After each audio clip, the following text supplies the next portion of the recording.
Hello and welcome to the first Ferndale Live of 2021. Can you believe we're already heading towards the end of January? But actually that's probably a good thing because it just brings the whole spring a bit closer.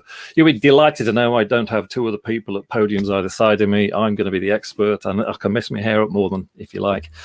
What we're going to do tonight is concentrate mostly on seeds and seed sowing because it's such a critical thing. If you get it wrong, if you sow too early, sow too late, it could all go wrong. Compost, we'll talk about that. You've got a chance to be able to ask questions as you go along through the comment sections, both on Facebook and on YouTube. And I will be able to read those. Well, I'm going to go through the types of seeds there are because the types of seeds actually dictate what you do with them. So if you put the wrong ones in the wrong compost at the wrong time, you won't get the results you need. And some of them are so easy if you know which ones they are. So I'll show you some of those. Don't forget to ask your questions. I'm going to, at the end, give you some ideas of things we can do now because it's cold outside. It's hard to get gardening, but more than ever, I'm feeling that pent-up energy of people wanting to get going simply because the momentum that started last year with 3 million new gardeners for the first time getting into their gardens, the pent-up energy, and with all the other stuff that's going on at the moment, our gardens are going to be our sanctuary again, I think. So let's not talk about anything that's miserable. We'll talk about all the good things and the fact that already the days are an hour longer than they were a month ago. So spring is heading the right way. We're probably going to get some bad weather. It's pretty mucky and wet, and probably we're not going to do much in the garden, but we can start thinking about it and planning it. So welcome to you, and I can don't forget, you can just ask anything as you go along. If it's seed related, I'll pick it up while we're talking about seeds, and if it's any other gardening related, I'll pick it up towards the end. So we've got these amazing things called seed packets, which you'll see, in racks and racks across the seed stands, and they're pretty daunting when you first look at them. The colourful pictures to catch your attention. But I noticed it at the Sunday before lockdown last March that people were going mad buying seeds. But when I spoke to a few people, it was obvious that actually they were ready to sow the whole lot in one go. And that was going to cause them all sorts of problems later. So there's some classifications that are well known if you're in the know, but probably not if you're not, of hardiness. So I'm going to go through those and give you examples as we go along. And I'll be able to show you those packets to give you a mental jog. Good thing about both YouTube and Facebook is if you can't remember everything I said, you can go back afterwards and watch it, and then that will get you going, and you can make notes if you want to at that stage. So let's start off. Seeds are categorized in a variety of ways, and one of the main ways is whether they're hardy, a hint on when they're sown, and how we look after them. So the first one is called, let me just bring that on.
give you a bit of an indication of the group. So we've got hardy annuals. So that's the things like sweet peas, half hardy annuals, which are petunias, summer bedding, tobacco plants, and tomatoes. Hardy biennials, which you sow straight outside one year and they flower the following year. Those will be things like forget-me-nots and wallflowers. Hardy perennials, which you'll sow to grow in your garden permanently, like delphiniums. Tender annuals, which could include tomatoes, but also would include lots of other bedding plants. Now, a true tender annual would not even grow outside in the UK in the summer, so it's a greenhouse crop, a very tropical plant. Some of the house plants would come under that. And then things like tender perennials, big cactus, Mesembryanthemums would be a good example. Those ones that you see in flower on the rocks and the cliffs in Cornwall, because it's mild there all winter. So let's give you a bit of a tip on growing. What can we add to that? So there's 3 elements for growing plants: water, heat, and light. So we've touched on that some of these plants need heat early on, and so that's an issue. But the other thing is compost. Now, here's a good tip. If you're buying compost anytime between now and the beginning of, let's say, May, fill your seed trays in your pots 24 hours before you sow them and have them indoors somewhere or have them in the sunshine. The bags of compost will sit, and they've been sat probably bagged for almost the winter. And it's cold at the moment, and the compost gets colder and colder, and it takes ages to warm up. So if you warm them up for 24 hours before you sow them, then that's very much the best idea. And you're sowing the seeds then straight into compost. Some of you saying you're not getting any sound. That's a bit odd. I can't understand why. So is anybody not getting any sound? It's leaving here by the look of it. Can you just give me a clue? You will get a few lags on the video occasionally. That's often. Can somebody just put in the comments if they're not getting any sound, and I will have another think what might be causing that. I'll get rid of that. See if that solves it.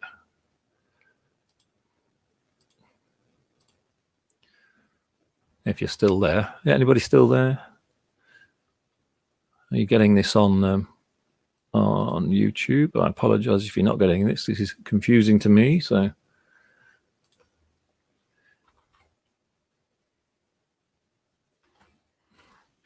if you're not getting any sound, I will carry on, because what I can do is it is being recorded, so I can post the information afterwards on the various parts. So I apologize if you are in trouble. Let's go back. Any comments there? No more comments. Well, I'll carry on. And if you can't hear me on Facebook, it looks like it might be Facebook. I'm hoping you can hear on YouTube. So let's. I'm just going to kill my phone, which might be interfering with it, which was my other pictures. Right. Okay. I can hear you okay. Thank you, Tracy. That's very helpful. Glad to know I'm not talking into thin air, which is quite normal because people quite often switch off when I'm talking. So compost is really important. Make sure it's warm before you use it, even up to May, particularly if even a new bag coming off a compost pallet could have been sat there for a while and would have been cold. And it's quite insulating, compost. Good news on compost this year, a whole new tranche of, I'll touch on that and show them in a bit, of peat-free compost coming through. We will find that peat-based compost will have disappeared in the next 2 to 3 years. A lot of research gone on in the last few years to get really good compost that come up to the standard of peat. Peat is a really good compost, and but it has a lot of issues with carbon, so there won't be any compost made with peat in the next few years. One of the products that's really useful, and I've put it down somewhere. Oh, it's over there. Hang on a minute.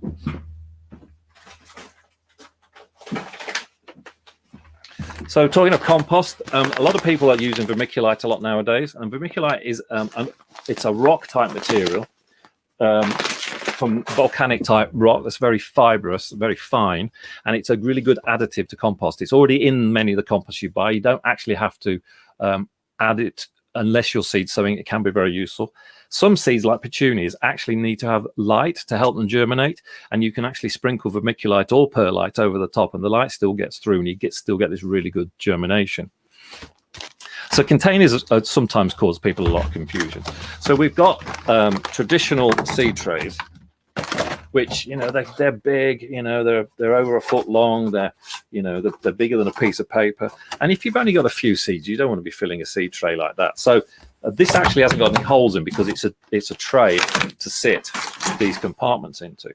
Now these are brilliant because two reasons. One, they're in sections, so you can just sow that section, but also you get virtually no root disturbance. So when you take the plant out, and on bedding plants you can put 2 or 3 into there, that's absolutely fine. But when you pull them out, you can just squeeze the bottom there and they pop out, and it does mean then that you get a really good root structure. They drop straight in. Roots are the most important part of the plant once they're getting going, because you don't want to be having plants damaged roots, because damaged roots is how the plants survive. So they're very good, that you can use them from year to year. They are plastic, but there are increasing types that are coming out which will have less plastic or no plastic. And these are the other sorts of things. We still call these peat pots, but they're actually not made of peat anymore. They're a wood fiber or even paper sometimes.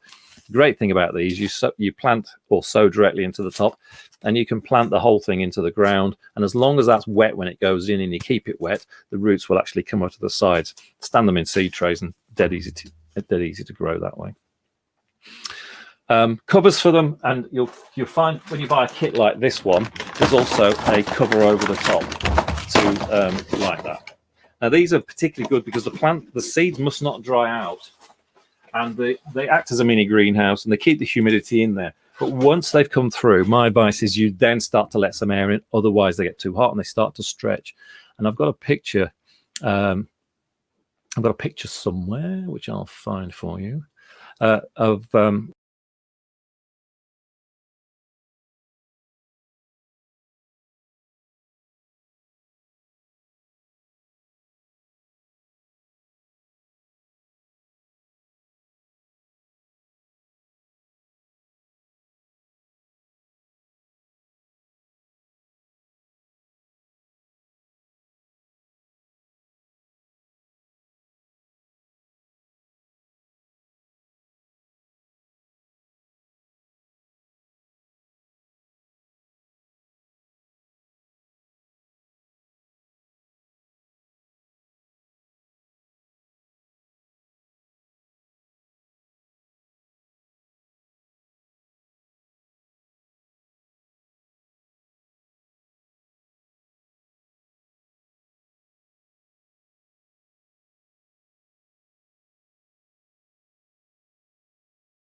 from the seedling leaves or a leaf above that, and then you'll get the best results. Always water them beforehand so that they're actually in they're nice and moist before you prick them out, and water them in well afterwards. Now you can use a thing like a dibber, or you can use a dibber like that, which is just a pencil, just to make the hole. Drop the seedling in, hold him by the seedling leaves, push them back in with the end of the pencil, or just water them in. As I say, if they've come through the propagator, take the covers off. But going back to the beginning, if you missed the beginning, my tip is always sow towards the end of the sowing period. I'll just show you back on this picture of the seed.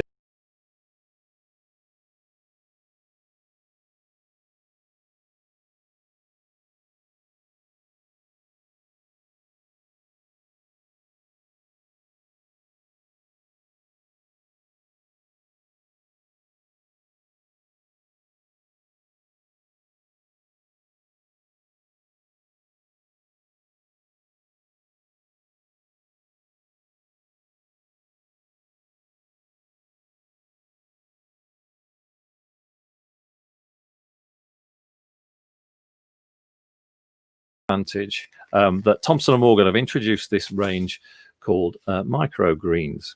Now, microgreens are very trendy in restaurants, and you will often get them as garnish. That's actually not a good one to see, is it? So you get them as garnish. So cress, going back to your school days, cress would be now called a microgreen. Yeah, I know it's trendy and it's very hip. But the nice thing is that microgreens, these, which is basically the, so we get that up there. Can you get it focused there? Look at that. The very small plants like cress, they're full of nutrient because all the energy is in the seed already. And actually the leaves that you eat are the seedling leaves.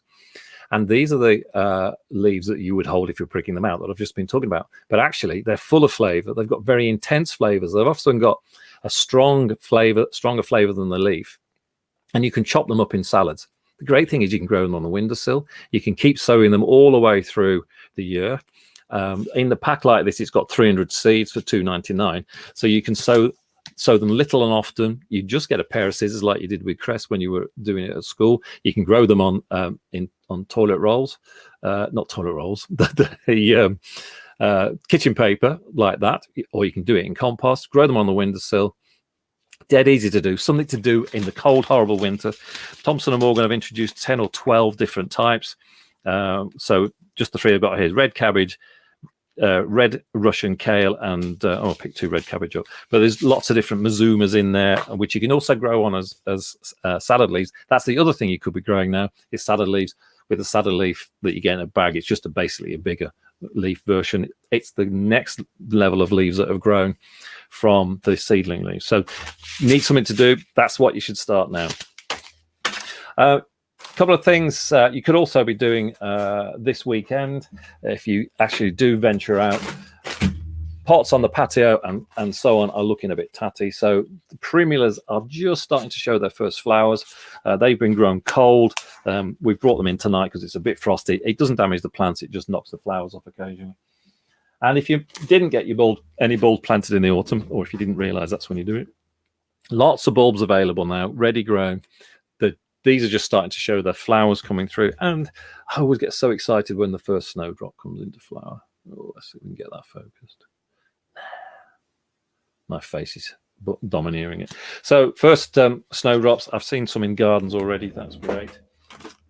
So you could put the bulbs and the primulas into a pot. Loads of things still around. Often this is just classed as a Christmas plant, but it's not really at all. Hyacinths, prepared ones, ready in flower. You can leave them on a doorstep for a friend. They can put them on the windowsill. You can grow them as well. They're just at the right size now. Keep them well watered. And the secret with these is when they're in full flower, they use a lot more water than when they're not in flower. So make sure that you, if you're growing them yourself or passing a tip on, give them extra water when they are in flower. Now these have grown in a pot that's got holes in the bottom, so stand it in a pot cover. Don't leave it stood in water, but it does mean you can drip through afterwards. A couple of things you can start to think about. It's onion set and potato, sweet potato time. I'm really delighted that we've got this banana. The Dutch call it an onion, but we would call that a shallot. So very trendy in cooking. You've probably seen these long shallots. It's supposed to be really good flavor. That's around for the first time this year. You can start buying those now. And lots of new things like this nice collection of dark-leaved dahlias for later. There's 3 in a bag there, so you can. They stay dry like this for a few weeks more. In March, put them in some big flower pots. Bring them in the evenings if it's frosty, so that the tops don't get frosted. But you'll have those flowering from June all the way through to November, sometimes into December. Callas are becoming very popular. You see them in bouquets. They're a good one to have. We've actually now got these growing permanently outside, which is fantastic because we don't have to bring them in. Normally, when we had less, harder winters, you would have to bring them in like dahlias. This is another plant that people see in the car park are amazed by. Nerines go in now, but they flower in September and October in the hottest, sunniest position you can get. So you've got a baking spot against the wall. These, again, you would say they're not hardy, but they're in the hot, dry position. They absolutely love it. Oh, some seed potatoes there. There's lots of good varieties and a bit of a hint on the things you can do with them. One other thing, this cold weather on evergreens, particularly things like olive trees and cordylines, these are the fleece bags that you'll often hear me talk about on the radio.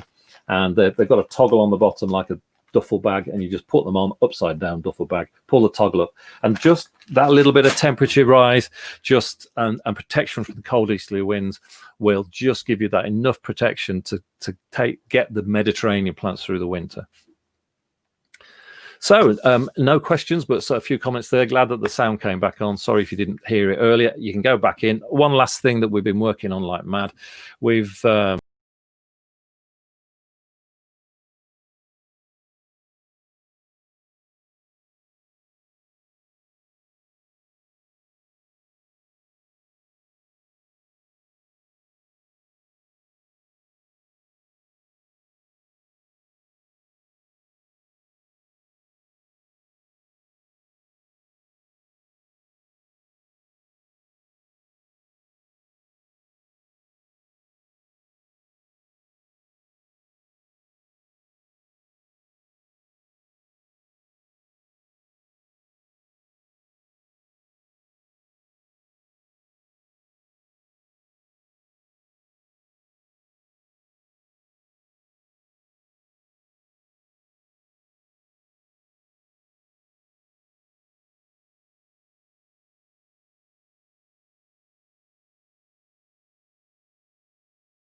we haven't put on there. If you don't want to come out, then let us know.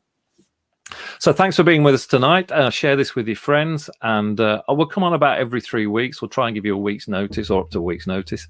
And if you've got any questions from this in the meantime, you can still add them into the comments box. I'll go back and keep checking them because something you might think of later. We'll just do about half an hour unless we get loads and loads of questions.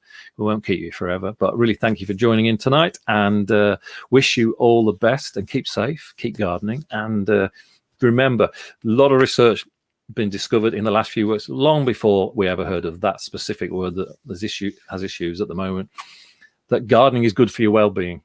And boy, is it never been more the point now. So start thinking about it. Have a look at the website. It'll give some ideas. We'll be writing articles on there. I'll try and write an article in the next week on seed sowing in case you missed everything.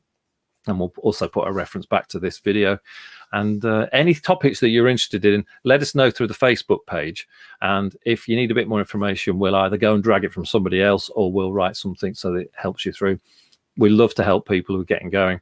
And if you got going last year and you really feel inspired this year, this is the year to ask us questions. So thanks for being with us, and we'll speak to you soon. And remember, we're open, but we've got all our safe protocols in place. It's very, very quiet, and outside there's hardly anybody at the moment, and there's lots of lovely plants you could be putting in your garden when it's not soaking wet as it is at the moment. So stay off your lawns if they're flooded, and yeah, do a bit of tidying up, bit of pruning, start thinking about what you're going to sow, and we'll see you soon. Thanks for watching. Bye.